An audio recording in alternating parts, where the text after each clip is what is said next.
Hello, everyone, and welcome to our fourth edition in the Winter 2022 Conversations in Environmental Communication series here in the Program on the Environment at the University of Washington. Welcome, everyone. My name is Sean McDonald. I'm your host for this evening, as I am for all of the seminars in this series. We've got a fantastic guest with us today, Sophie Pavelle. She's joining us all the way from the UK to talk about her experience in environmental communication, and in particular using social media to effectively share information about science and the environment. We're so happy to have Sophie with us today. I'd love to give her a big round of applause to kind of keep that energy up. I know it's very late where she is, so let's show her some energy and some love. Thank you so much for being with us. Before we get started with Sophie's presentation, I do want to start with our land acknowledgement.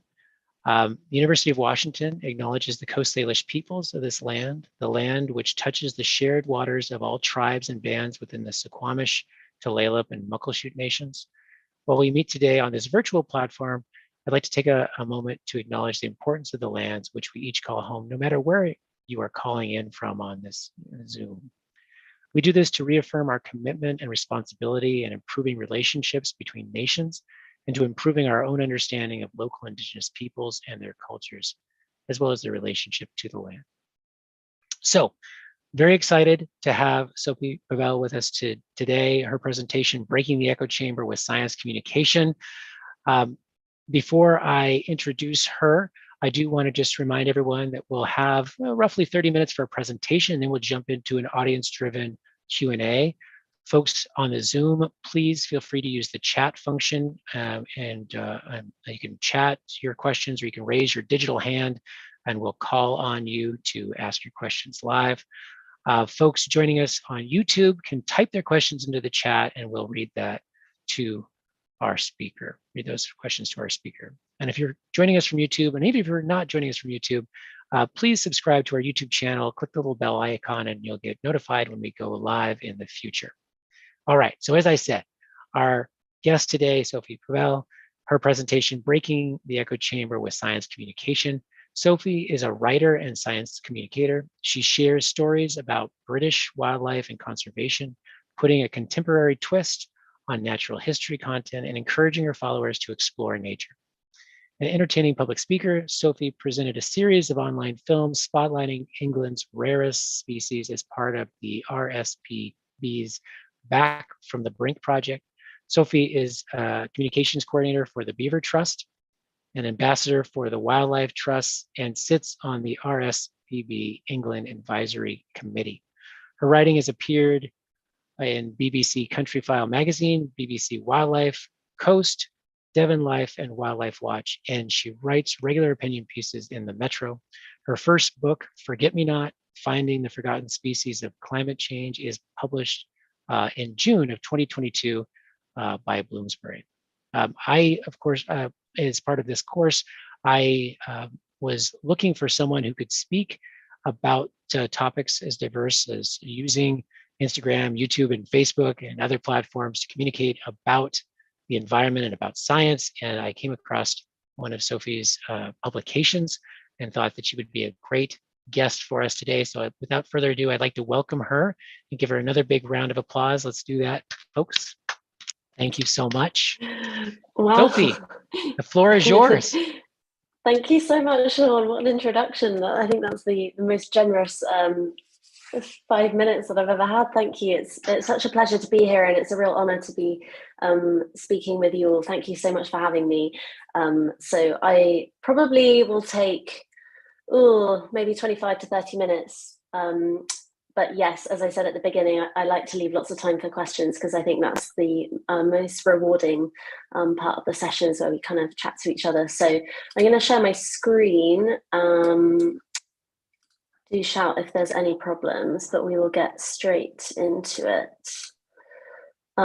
So, hello, here we are. I'm going to talk to you a bit today about mainly that publication that Sean just mentioned, which was my master's, my MSc research project that got published a year or so ago. And that basically explored how can we use social media to communicate messages about the environment and get people excited about nature when there are so many distractions and things going on in our world. So yes, but please, if you have any questions, just jot them down and we can I can see if I can help at the end. So a bit about me. I guess Sean did an excellent introduction, so I won't make this too boring, but I'm 26. I'm not long out of study myself. I really enjoyed studying, but I have to say, when I was in my early 20s and my late teens, I really struggled to know what to do. I didn't really know what I was interested in or what I was good at. And so my parents just very generously encouraged me to do what I enjoyed. And I enjoyed being outside. I enjoyed animals and biology. And so I did zoology at university as my undergraduate degree. And then I discovered the wonderful world of science communication and did a master's straight after, and finished that 4 years ago now. I was actually born in the States. My dad's American and my mum's British. I was born in Augusta, Georgia. So any Georgia people out there, shout. But now I live in the southwest of England in a county called Devon, which is very beautiful, and I feel very lucky. So yeah, I've been working in the conservation space for a few years. I've become affiliated with non-governmental organizations, especially, so environmental charities and things. And I found that to be super beneficial to help me experiment with content and kind of climate action more recently as well, which has been a really exciting and dynamic space. And I'm really keen, I guess this is why I called the presentation Breaking the Echo Chamber. It's kind of describing my work in progress. It's a really difficult thing to not preach to the converted, or to preach beyond the converted, when you're talking about the environment, when you're talking about the climate, when you're trying to get people interested in what's happening to the planet and the amazing things about it, the state of the planet. And so I'm really excited about digital spaces. I'm really interested in how they're evolving, because I think that they can be an immense opportunity to help us to reach the people who perhaps maybe wouldn't naturally seek out nature and the environment and those sorts of things. So with that in mind, I have a question for you, a bit of food for thought maybe that we can discuss and come back to at the end. What is a science communicator?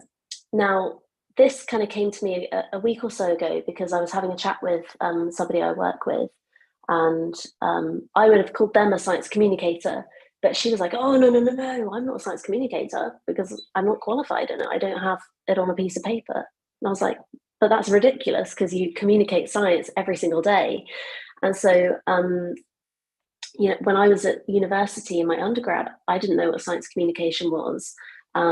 But all of a sudden, maybe you'll agree, in the last few years, it's kind of environmental communication, conservation communication, climate communication are becoming things that are becoming more and more prevalent, which I find really exciting and really interesting. So I want to ask, what does it mean for you? And then maybe we can come back to it at the end. Now, what are the motivations for science communicators and environmental communicators at the moment? I think maybe you'll agree there are many.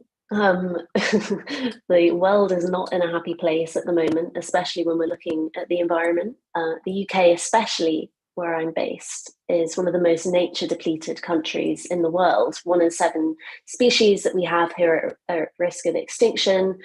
We've lost 90% of our wetlands, our rivers, 100% fail in water chemical standards, which is just terrible. So, the stakes have never been higher, and the need for people like us, for people, I'd love to find out a bit more about your backgrounds, maybe in the Q&A, but the need for people like us to be a microphone for these issues, for not only the information, but also for accuracy, to relay information from science to the public, that need has never been greater. there's such a hunger for knowledge and a hunger for action. And again, I'm really excited about how digital spaces can maybe be that vehicle to help us spread those messages and make sure that people have the information they need to take positive action and steps towards helping ecology and the planet. So let's talk about audiences. Now, when I was at university, my lecturer said that knowing your audience is the single most important thing. And I'm sure I'm teaching you to suck eggs here, but I keep having to remind myself when I'm at work that knowing your audience and finding out as much as you can about them is the most important thing that you can do before you even begin any form of environmental communication, science communication, whether it's writing, podcasting, presenting, speaking to a school, doing a show, everything. It's so important to understand who you're talking to. Now, we maybe are part of the largest youth population in history. 50% of the world population is under 30, as far as I know, last time I checked. And we're called millennials. And there are loads of different reports that come out or that are sort of surfacing about what are millennials and what do we like, what don't we like.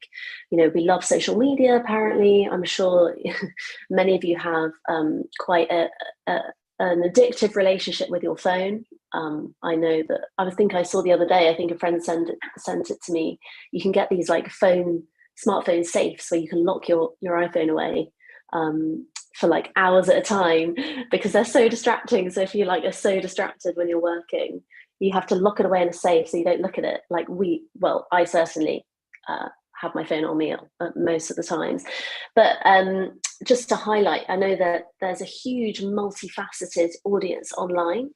But I'm going to focus mainly on millennials here, just because these are the groups of people who I were targeting for my research and who tend to follow me online. And so naturally, I think maybe because I can relate being in that age group a bit more, I feel like that's my best chance of reaching new audiences and breaking that echo chamber.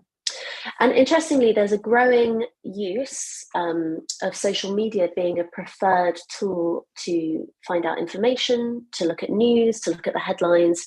And I wonder, increasingly turning to social media, would that help or could that hinder a connection to nature? Because I'm sure you all are aware that connecting to nature is really important for our health and well-being, right? So, but if we're increasingly turning to social media for information about nature to help feed our knowledge, could that help with our connection to nature? Could that help inspire others, or may it hinder it? So that's just a balance that I think is, again, maybe some food for thought.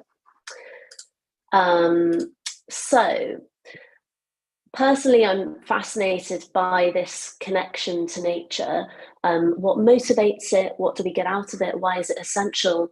And when I was realizing that that was my interest at the time, the use of social media was really growing and Instagram was really taking off. And you know, Instagram has only been the kind of force that it is for maybe 4 or 5 years.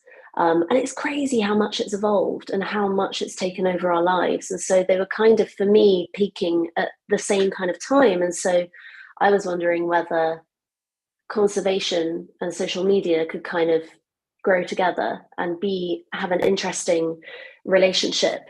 And I also just, again, with the millennial audience, you know, we've grown up with this incredible evolution and growth of information technology and social media, and we kind of understand it almost intrinsically. And so that's, again, why I think we're one of the most important audiences to focus on and to get feedback from, and to help us design content that is really going to help people take action, feel inspired, understand things that are going on. So I'm sure you'll agree that social media is not going anywhere. I find it fascinating that even since I did this research 4 years ago, like TikTok wasn't around, Snapchat was still a thing, Instagram stories weren't a thing. Like, I just can't believe how I can't keep up with it. It's just mad. And there's a lot of research coming out now about how social media can be harmful. You know, too much time can be bad for our mental health. It can knock confidence. It can, induce lots of negative things. But what if we shouldn't try and escape it and escape this kind of very fast-paced revolution in digital technology? What if it's about a case of us evolving our use of it, and trying to use it more purposefully and to enhance our connection to nature versus being like a mutually exclusive? What if they can kind of feed off of each other, because it's not going anywhere? And so it's, instead of lamenting it, maybe we should celebrate all the tools that it can bring to try and just keep this momentum of bringing more people to nature and to new science and the state of the planet. Maybe social media and effective use of it like this could help with nature deficit disorder. I don't know if you guys have heard of nature deficit disorder, or if any of you have read that book called Last Child in the Woods by Richard Louv. It's an excellent book. He's an American writer, and it's quite disturbing but fascinating. But I can send you a link if you wanted to know that at the end. But yeah, I really wanted to find out more about, just from purely curiosity, about this partnership between the digital world and the conservation world, and how could we achieve that? And especially I was really interested to find out whether social media could inspire positive action and attitudinal change to the environment, not just for someone to say, oh, hey, I like that, that's interesting, but for it to actually influence behavior and therefore be like a long-term relationship with nature. And again, at the time, 4 years ago, the only thing that I could come across in my research, obviously it's completely different now, that was vaguely science communication and helped snowball an effect using social media as a huge vehicle, was the Ice Bucket Challenge. I don't know if you remember seeing that. That was like the main thing that I came across, that was like loads of people jumping on this kind of campaign and using social media to kind of cross-pollinate across people and share and like, and it really, spread awareness about a very important disease. And so that was kind of, I was like, okay, if it can work for public health, why can't it work for nature? Because nature's health is our health in the end, isn't it? So anyway, so these are just some of the questions that I asked myself leading up to this expedition that I took, that formed the basis for this publication, my master's research, where I wanted to test how I could use social media in a different way to kind of find out a little bit more about all of these things, and to help people explore and have a better relationship with nature in their local area. So I also, as like a side note, wanted to stay away from the computer for as long as possible, and out of the lab, because I've been in the lab a lot during my undergrad, and I was like, no, I want to have an adventure. And so the county to the south of Devon where I live is called Cornwall. I don't know if you've heard of Cornwall. It's probably Washington, where you guys are, is like Cornwall on steroids. So it's probably like very cute and sweet compared to the landscapes that you have in Washington. But for us, it's beautiful. It's beaches, it's coastline, it's really dramatic. And there's this thing called this trail called the Southwest Coast Path, which runs 300 miles around this part here. And the path runs right along the edge of the sea like this. So it's super cool. It was such a bucket list thing for me. And so I managed to amazingly persuade my supervisor that I had to walk 300 miles in the name of science, and then somehow make it into a research project. And so it took me 22 days, and each day I made a little video, I uploaded it to social media, and that was how the data started to be gathered. And my question was pretty simple, but turned out to be a lot harder to answer as I got into it. It was, how can we use social media to effectively engage people with nature and the outdoors? Before we get into it, there's this piece of research, I don't know if you've come across it, maybe you have, by this guy called Burns in 2003. And he basically came up with this like toolkit, which has, for me, turned into like a checklist of whether or not I know I've done a good job at communicating science. It's such a good like way to measure a project, with a very simple acronym, leading to the ultimate science communication thing, which is called Upstream public engagement, which basically means where you've achieved all of these things and you have like a very productive, very long lasting level of interest, and sort of excitement for whatever you're communicating in your audience. And so, yeah, I find it a really useful way to structure content, to use as planning. I structured my report, my dissertation around it as well in the discussion. And I really like it because it really celebrates the balance between being creative, but also informative, creating what I feel is like the ultimate form of social media, digital communication with the environment, which is informal but informative. Because there's nothing more boring or disheartening than seeing someone communicate incredible science, but they're using all the jargon, all the long words. It's super dull. They don't seem excited, even though they're probably like nerding out as they're speaking. And so I find this really helpful as like you just check yourself. And so he came up with this little phrase, and he basically said, science communication is the use of appropriate skills, media, activities, and dialogue to produce one or more of the following personal responses to science: awareness, enjoyment, interest, opinion forming, and understanding, AEIOU. And for me, the word personal is really key there, because I think, it's completely subjective, and every response is personal. And I really think whenever you're doing science communication in whatever way, I just try and imagine maybe one or two people. I sometimes imagine my cousin who's 21. She's always going to be cooler than me. She doesn't really care about the environment. I don't think she really knows what I do or is that interested. And so I think, what would Grace want? How could I get Grace interested in this? And that often helps if you have somebody in mind. But it's transferable across the board. You can use this acronym anywhere, and it does really help kind of break things down. And so to the expedition, very briefly, it was one of the best things I've ever sort of pushed myself to do, kind of physically, mentally. I was on my own, although it's not too far from home, so my parents were kind of on hand. Many risk assessments from university. But fortunately, production value didn't matter, which was such a pleasant surprise, because I deliberately only used my iPhone as tech throughout. So I filmed it exclusively on my iPhone, edited on my iPhone every night, because I wanted to demonstrate that anybody could do this, that it's as accessible and relatable as possible. You don't need fancy camera gear or wildlife filming equipment to communicate something that you're passionate about. You can literally do it with the phone in your pocket.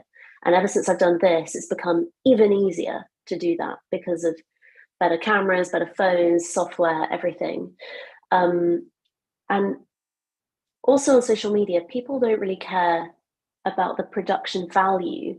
It seems like people care about the person behind it and the emotions that are communicated. So, for example, for me, it was like how I felt when I saw my first gannet. I'd never seen my first gannet. It's Europe's largest seabird, and I kind of lost my mind at it. It was incredible. Or how I felt when I was like low and struggling or sunburnt. People seem to really engage with that because I think it's just human. And again, with this criteria that I just showed you, it's a personal response. And I think when people can see the person behind the research, the data, the numbers, the statistics you're trying to create, they really hook on. And it seemed like I was really worried that over 3 weeks that people would just lose interest. But I think because almost people, you felt like you got to know each other, you had like a rapport, people were then invested in the outcome. And so it's kind of that journey that you can take people on. That was a really interesting way to bring people into a scientific realm or a sort of conservation space that traditionally is quite dull and difficult to maintain momentum of interest. If you are there with them, learning along the way too, sometimes that can help. And I think the fact that it was real time as well. So I was posting the video from that day in the evening, so people would by the evening they'd see what I'd been up to that day. And so that kind of real time, short term, spontaneous communication, if you have like a specific endeavor or an event or like a result or a piece of field work or I don't know, something seasonal that is very kind of specific, if you can take people with you near the time it's happening, or ideally on the day or at the time. That seems to be really good for engagement too. I really like this quote from this report that I found during my research, that was about kind of what millennials think of content and things, and what are they looking for. And I don't know who said this, but they were like, I don't care who is saying it, just make it snappy and fun. And I think that now, considering since I wrote that, or found that piece of research, we now have TikTok, we now have Reels that capitalize on like the 10-second videos. You can't make it more snappy or eccentric than that. So I think it's really interesting to see that since this report was maybe, I can't remember when this was, a few years ago for sure, that this has really come to fruition in terms of snappiness and fun, and millennials kind of leading the charge, and this is what they want. So very quickly, oh, sorry, don't know what happened there. Let's click through. Okay, so this is kind of the things that I started to sort of make up as I was going, because I was very concerned about how I would get data during the walk, because it's just a hike. I had lots to think about, but then ultimately I had to write a master's report. So I was like, where am I going to get these numbers from? And so it was a mixture between qualitative data and quantitative. So it was my first example of experimenting with this like cross-pollination thing, where you get people who are kind of in the space and have some influence to endorse what you're doing, and then you can kind of feed back on that, and then it starts this kind of snowball of retweeting and reaching out to new people, and kind of a modern way of networking, I guess. And so I was very lucky to have the support from some national publications and local news outlets and things. And so that really helped to kind of keep the momentum going. And every opportunity, again, was just a chance to communicate science and what I was doing and why I was doing it. Oh, sorry, I don't know why. I've got embedded links in there from nothing. Sorry. Okay. And so this is an example, again, of some qualitative data. So this is maybe by week 2, the middle week of the expedition. I started to get feedback from people who I'd never met before, which I just found crazy. I had people from like Germany and Russia saying they were really following and watching every night. I had somebody say that they used one of the videos in there to teach biology at high school. And so it gave me hope that maybe this wasn't so crazy after all, and maybe actually this is the kind of content that maybe people enjoy seeing. I reached around 2,000 people around the world every day consistently for the 3 weeks.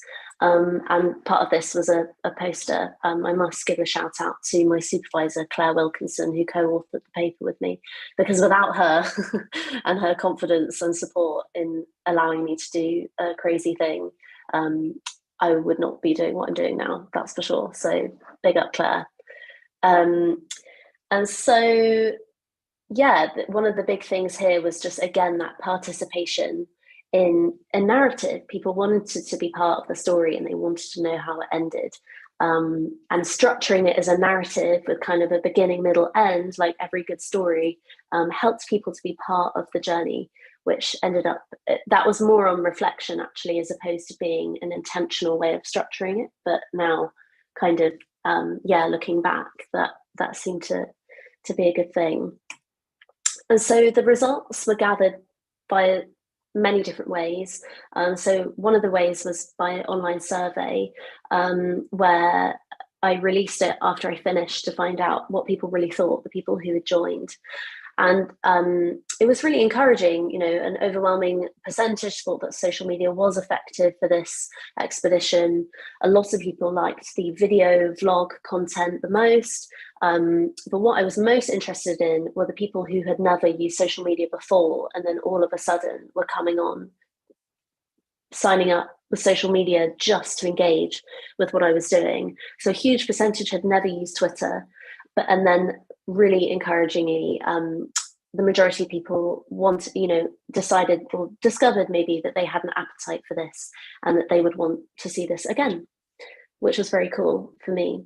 And so it was a mixture of real-time engagement, so quantitative data during the trek itself, the online survey after, and then I also conducted some interviews with relevant organizations who use social media for their work and for spreading their message, to find out how they use it and to see whether they had had any good and bad experiences of using social media in this way.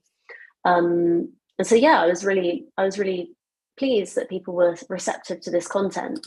And I found that, and it's kind of not really a surprise considering where we are with social media now, but in terms of what had the most impact, consistency of content, bit of humor, just being yourself. I think a call to action, if people find something interesting, or if you show them a piece of plastic and say, this isn't good enough, sometimes it fires them up to do something. And so if you don't give them a very simple thing that they can do to kind of feed that fire, then maybe you might not have your audience for as long as you would like.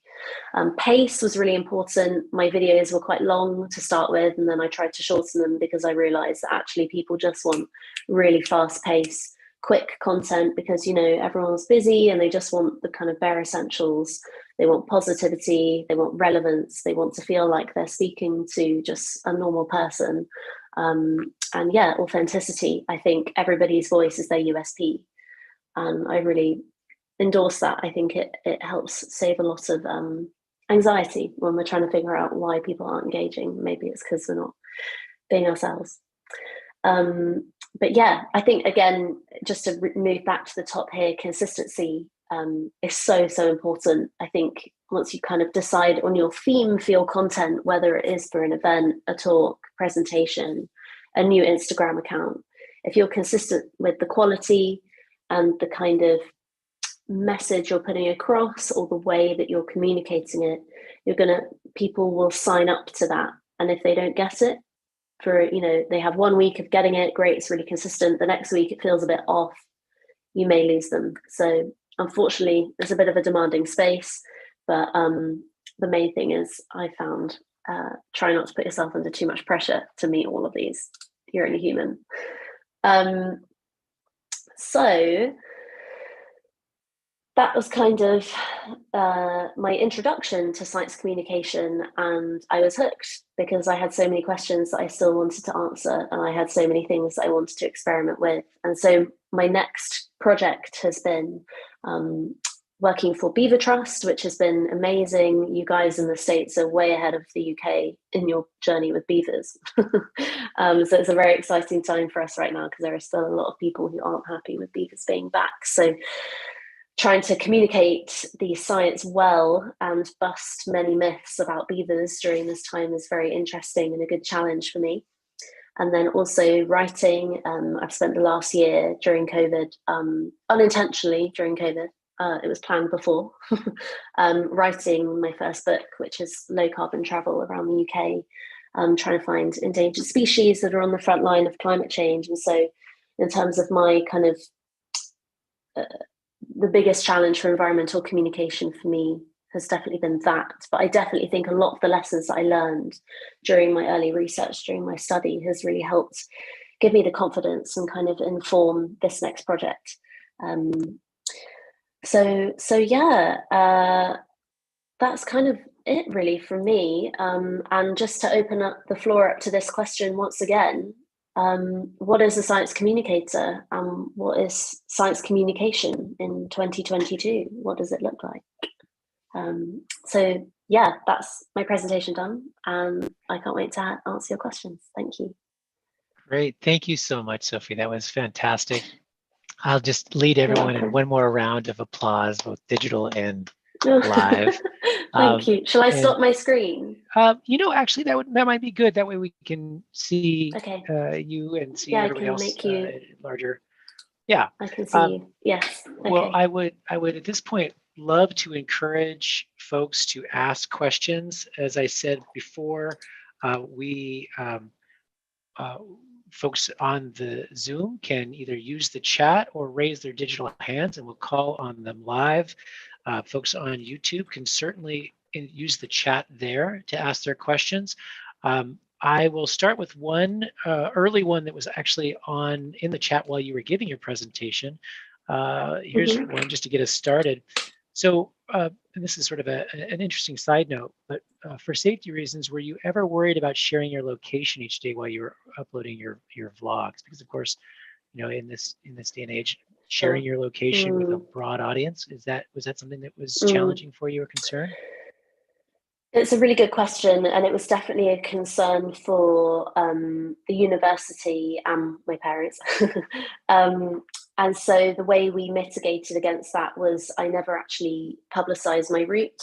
I never said what my A to B was. I only ever went online at the end of the day when I was in my accommodation, and I had checked in and was kind of in a safe space, and then it was like a delayed reveal of where I'd been. But I never gave away place names, or I was very kind of as sort of vague as possible. But then I had the like location find friend tracker on my phone, and my parents kept a very close eye on that to make sure. There was one day where I was just having a great time, and it was a really long section, and I got into my accommodation at like 8 p.m. and the internet was really bad on the, there was no 4G on the path, and my fine friends had shown me my location is in the ocean. And so I got to the hostel and I arrived, and they were like, "Oh my gosh, you okay? Like, your dad's been ringing and your mum's here, and we thought you were missing." And I was like, "Oh no, I've been having a great time." But in all seriousness, it is, especially now, in light of recent events and things, you do have to be very careful, and it was a big part of the risk assessment. So I often find, even now when I'm on social media, I delay uploading anything when I'm in a wild place until I'm home, just to be sure. Well, thank you for that. That's really valuable information. Katya, I see your hand up. You want to ask your question? Yes. Hi. I want to ask a question to this as you're a zoologist. And I wanted to ask this question. So I've heard that we are on the brink of the next mass extinction, the sixth mass extinction. And as a zoologist, do you believe in this statement? And if yes, could you explain the science behind that? Oh, that's a big question. I do believe it, yes. I think there are many reasons for that. I think when your statement says we're on the brink, I interpret that as if we don't act now, then we really could be at the next extinction event. There are so many systems at play here, but the main thing, especially if I can talk from a UK angle at least, many of our habitats are complete ecological deserts because of the way that we've used the land. And once you reach a tipping point with a landscape and you start to affect the food chain, we have very few kind of apex land mammal predators in the UK. And once you lose your keystone species at the top, the domino effects of affecting species in the food web all the way down the chain is very real. We have an insect apocalypse, as they're saying, across the world. And once the insects go, the base of the food chain at the flip side, if that destabilizes, then that affects everything else. And, we're seeing more extreme weather, flooding, everything. And yet the human population is growing. We are building like never before. And so it's a very concerning time as a zoologist and just a lover of the natural world. However, I think, lots of people are saying now it's a case of the faster we act, the less we lose. So we are losing things at a very frightening rate, especially Northern Hemisphere species and very specialized species that rely on seasonal patterns and regular rhythms of temperature and weather and climate. And so it's a very exciting time to be a science communicator, to make sure that that we communicate the science properly so that people know what to do. But I hope that's an okay answer to a huge question. Yeah, thank you very much. Yeah, and of course, there's a lot of negatives in that information you just shared, but at the same time, we have to maintain some positivity, right, to engage Oh, of audiences. course. So that's of course, sort of Yeah. a balancing act, I'm sure. Yeah. Before we move on to our next live question, we have one on YouTube that I would like to get your thoughts on. This one's sort of, I think, coming from the perspective of a scientist communicating almost in real time their work. So do you have any thoughts about how to help institutional scientists overcome concerns about sharing real-time process stories before they feel their research results are final and ready for publication? Do you think that it's important to kind of share work that's in process, or do you think we should hold off? That's a really good question. I personally think it's an amazing opportunity to see a scientist at work.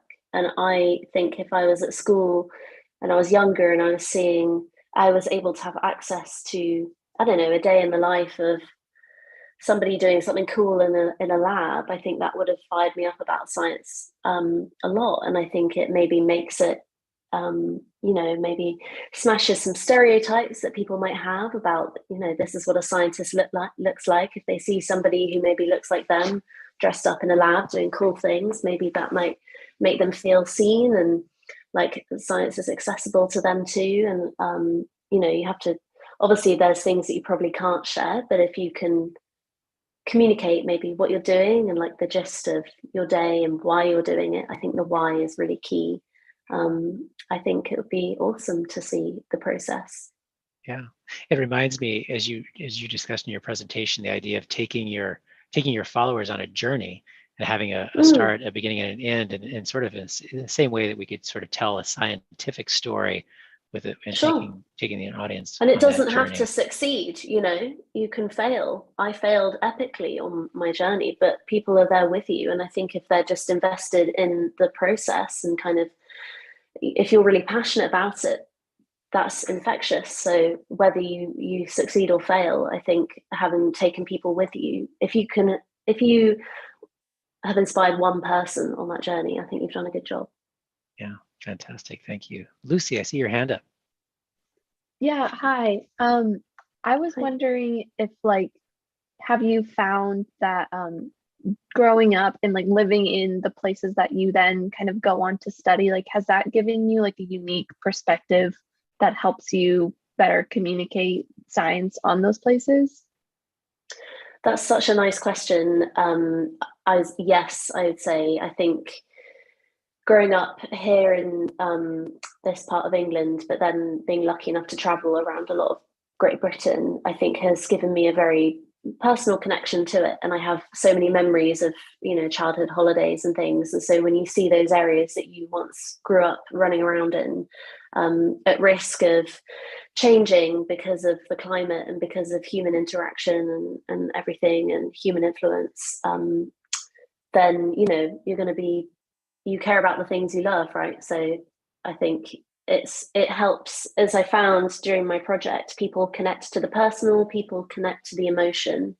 And so if you naturally have a passion for what you're talking about, then that's just going to naturally hook people in. So it's you don't have to try too hard, I think, if you're passionate, to reach people. Thank you. Thank you for that. Thank you for the question too, Lucy. Wilhelmina.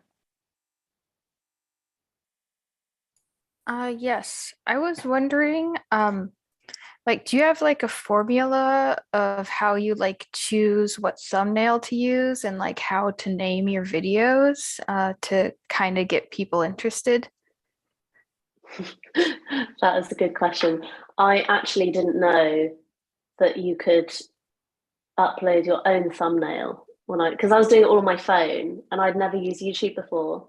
YouTube was just generating the thumbnail that it thought I should have, and it was only looking at it after I got home on my computer, or a couple of friends sent it to me, if it screen grabbed me in a really awkward position, that I was like, oh damn, I could have actually chosen which one went up there. But I know now, and I think just hearing YouTubers, the thumbnail seems everything on YouTube, and they're just getting even more poppy and arty, and I think big, bold, bright colors, bright text, because you want to grab people in. And I think, again, more YouTubers, I think maybe as a result of TikTok, are showing like graphics of their face involved in some kind of arty way, but their face is really big because it's all about the human behind the video.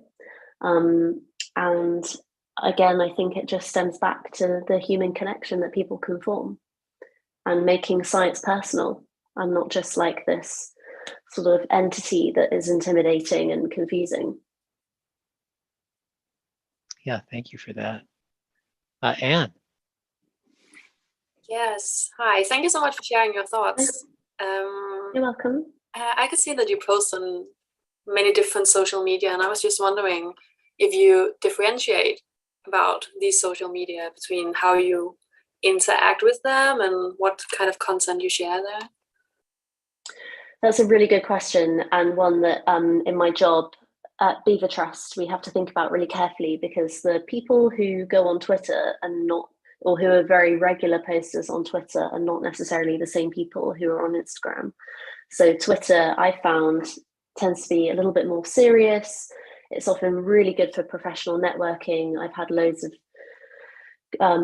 good conversations and networking opportunities through Twitter. I tend to find, and I think this is fairly well known, that Twitter's can be quite a negative space, whereas Instagram feels a lot more uplifting. There's such a sense of community on Instagram, you know, posting lovely photos and kind of the classic highlights reel of people posting their best work on Instagram, generates quite a culture of sort of vibrancy and positivity. And I've certainly found the Instagram community to be very, you know, up for a laugh and kind of silly and fun and dynamic. And Twitter, I have to kind of rephrase some of my captions sometimes to sort of suit a more professional, serious audience. And the same with Facebook. And the ages of people differ as well. So for me, the 90% of my audience on Instagram is aged 23 to like 35.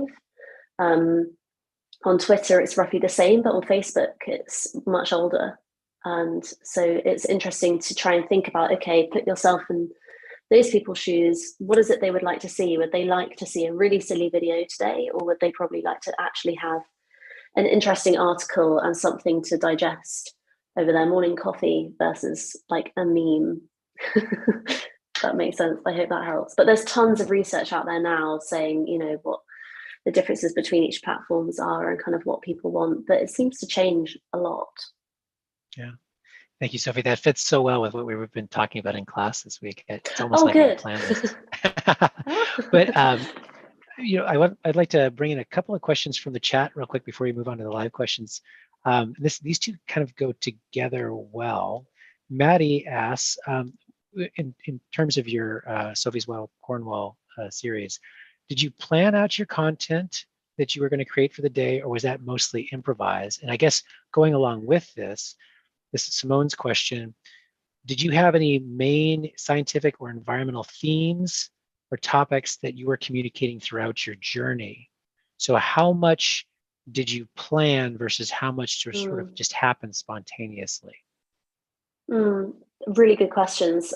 So I started off trying to plan, and then that didn't go to plan because I didn't really factor in having to walk like 15 miles a day, carrying all my things. So that went out the window. So it became completely spontaneous. And also, you know, with the weather, I was walking through a heat wave, which was very rare at the time for the UK. And so I hadn't factored in like having to sort of really, from a safety perspective, think about heat. And so I had to be very flexible and plastic with how I approached the day. So it was very much a walking around the headland. Oh, there's a seagull. Let's do that for a bit. And let's talk about this. And in terms of the key themes, kind of everything really. I mean, reflecting now, climate change was not a theme. And I wonder whether that's just because it was a sign of the times. You know, the climate conversation online has really ramped up, especially in Britain, in the last 2 years, if maybe 18 months. But at the time, 4 years ago, I don't think, I mean, I'd have to watch them again, but I don't think I really ever talked about the climate. But I did talk a lot about plastic pollution because I saw a lot. So it was kind of more, if I came across stuff, I would talk about it, depending on the animals that I came across. But it was mainly just like the impulsive joy of just how like lucky I felt to be, you know, this is my home, this is my doorstep, and this is the nature, and I've never seen that before. Oh, what's this? And I think because I didn't realize a lot of people were in that camp of just kind of liking nature, but that's kind of where their interest stops. That maybe it made people feel like, you know, part of the team. Fantastic. Yeah, it's really interesting. Of course, we have just gone through a pretty massive heat wave here in the Pacific Northwest in our region of the world, and so it is sort of interesting to think about how climate is the dominant conversation, or at least the dominant conversation during our heat wave. So you're right, times have changed dramatically, but perhaps some of that optimism that you felt at the time and the joy that you were sharing that just resonates with people. I think that resonates with people no matter what the time period. Well, thank you so much for that, Sophie. Tyler, I see you have your hand up. Yes, thank you so much for coming to this class. This has been great. I have a question when it comes to the UK and the US are very different when it comes to their infrastructure needs. However, you were speaking at the beginning of your presentation about kind of like rewilding efforts that are taking place within the UK. It looked as though a lot of those were taking place more within the countryside. I was wondering if you had any knowledge of specific kind of like rewilding projects that were taking place within larger urban centers. And if so, I'm so sorry to ask you this ridiculous question, but if so, do you know a good term that I could Google to further search this? So it's funny you asked that, because through work, we are planning a couple of beaver releases into London, right in the city centre of London, which is super exciting because beavers haven't been there for at least 400 years. And so it's a completely different game to restore those rivers, which are one of the busiest rivers in the world, with the second largest rodent in the world. And so in terms of Googling, I guess, you know, this is hopefully going to be happening in the next couple of months. Urban rewilding is a big thing, but I mean, it can mean anything from beavers to having growing, you know, wildflower meadows and window boxes in apartment blocks. You know, turning urban green spaces into, you know, just giving a bit of space back to nature. But there's definitely, especially since the pandemic and people were housebound and looking to nature for comfort and saying, okay, I have a studio apartment, what can I do? How can I bring nature in? And so there's a big movement in the charities across England to encourage people and to teach people how to make the most of whatever space they have. But a huge, you know, there's always been a bit of a gap in urban centres, and those audiences and demographics consistently feeling left out of that conversation. So it's a really exciting time to be talking about it. But I would Google maybe like urban rewilding, urban restoration, green cities as well, that kind of thing. I hope that helps. Thank you very much for that. Ernesto, I see your hand up. Hello. So I just wanted to bring up a question we were talking a lot about in class, which was when it comes to environmental activism specifically, do you think that social media is essential? And to what extent do you think that organizations and individuals should prioritize a social media presence? Good question, especially recently with COP26 and all the big climate conferences that have been happening and all the kind of marches and protests and Greta Thunberg and everything. I think social media has been paramount in helping those campaigns and activism movements gain momentum. I think it's helped bring people to the table who perhaps wouldn't have had a seat at the table.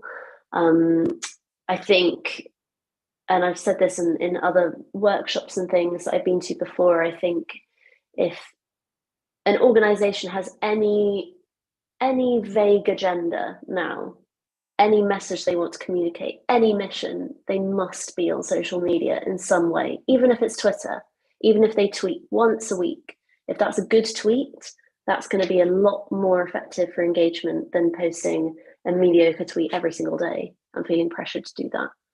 And so I would really argue that this is the way the world is. As I said in my presentation, social media isn't going anywhere. So we have to embrace it and accept it. And I think, if we want the voices to hear what we have to say, then we have a huge infinite audience, or nearly infinite maybe, at the touch of a button. And so I think it would be, maybe try it. If you don't like it and it's not for you, that's fine, but maybe just give it a go and see what you think and see if it works. And you can kind of exercise an element of control over it too, which I think is quite healthy, else it will consume you. All right, thank you for that. Ali. Hi. So you have mentioned the importance of positivity when communicating about the environment on social media. Right now, I'm engaging in some research about rhetoric and social media and environmental communication. So I'm very interested to hear your perspective. Do you think that this positivity is relevant across platforms, or should the mood of the rhetoric change with the different audiences on each platform? That's a really good question. I mean, my instinct would be to strive for that consistency. So across platforms, you will have your different demographics, your different ages, everything like that. So they can be reached with a language in a way, but in terms of rhetoric and positivity, my advice, or just from trial and error, again, it's always trial and error, many errors, would be to hook people in with positivity. There's nothing more engaging than a smile, something funny, I don't know, just a positive environment. And then once you have the attention that you're seeking, then you hit them with the stuff and the facts and the realities. Because once people are emotionally invested, they'll care more and they'll listen to you better. All right, thank you very much for that. I think that's very good advice. Maybe one more question, Jessica, before we sort of close out the stream portion of our event. Jessica? Yeah. So I guess like my question is regarding your experience with social media. So obviously it's like you've advocated for the fact that like in this modern day, like social media is going to be and most likely going to be like the #1 platform. And especially with regarding the topic of echo chambers and your work specifically, have you experienced just in your history like any type of cyberbullying, and like how have you redirected it back to the greater importance of your topic and what you're trying to advocate for? I'm so sorry. Would you mind repeating the question? My internet just dropped out a tiny bit. No worries. I'm so sorry. No worries. So basically what I was asking essentially is like with your work and stuff and kind of being exposed to echo chambers as well, where have you experienced any type of cyberbullying regarding your topic? And if so, like how have you redirected those types of conversations of where social media can go back to, the advocacy part? I have to be honest, I've been incredibly lucky and I've never had or yet to have any negative kind of experience with social media. The only negative experience I have had, I brought upon myself by spending too much time on there and kind of digging myself a hole of just kind of feeling pressured to post loads or to have something clever to say or to be interesting or to find a new angle on a topic that everybody's talking about. And I've got better, I think, just as I got older and learned more about the effects that, the platforms can have on mental health, to just sort of keep it at arm's length. And so I post a lot less frequently now. And I think I have a much healthier relationship with it just because I have a bit of perspective. And I think I've certainly found recently that I think it's quality over quantity. And I think if you're ever experiencing any negative effects of social media, I think the best thing to do is just walk away from it and take a break and have a hiatus. Because I think as well, it's so good if you're trying to use your social media platforms to communicate about the environment and big topics that you're passionate about. If suddenly you're feeling confused and stressed and anxious about feeling sort of obliged to talk to your audience all the time, I almost think you're at risk of losing sight of why you're there in the first place. So sometimes I think it's good to step away, get into nature, go for a walk, take some time out, remember why you came to that space in the first place, and then you'll come back probably, hopefully, feeling refreshed and kind of remotivated. And I think, again, it's that trying to find, that authenticity and just, be yourself to help remove that pressure to, be someone else on social media. Thank you. That, I think, is fantastic advice, Sophie. And actually, I think a really great place to sort of leave the conversation for right now. I just want to once again thank you so much for being with us and sharing your time with us. I've had a great time listening to you and having this conversation. For those of you who are joining us online, the publication that Sophie has been referring to is Into the Digital Wild, utilizing Twitter, Instagram, YouTube, and Facebook for effective science and environmental communication. That was published in Frontiers in Communication in October of 2020. You can check it out online. I think it's open access. For those of you also, if you're joining us online, please join us again next week. We'll have another great presentation next Wednesday at 4:30 p.m. Pacific Standard Time. You can check us out on YouTube. Please subscribe to our channel and you'll be notified when we go live there. Again, Sophie, thank you so much for joining us tonight. Thank you, everyone, for You're joining so us welcome. online. Thanks for having me. You. Yeah, and you have a great evening all. Thank you.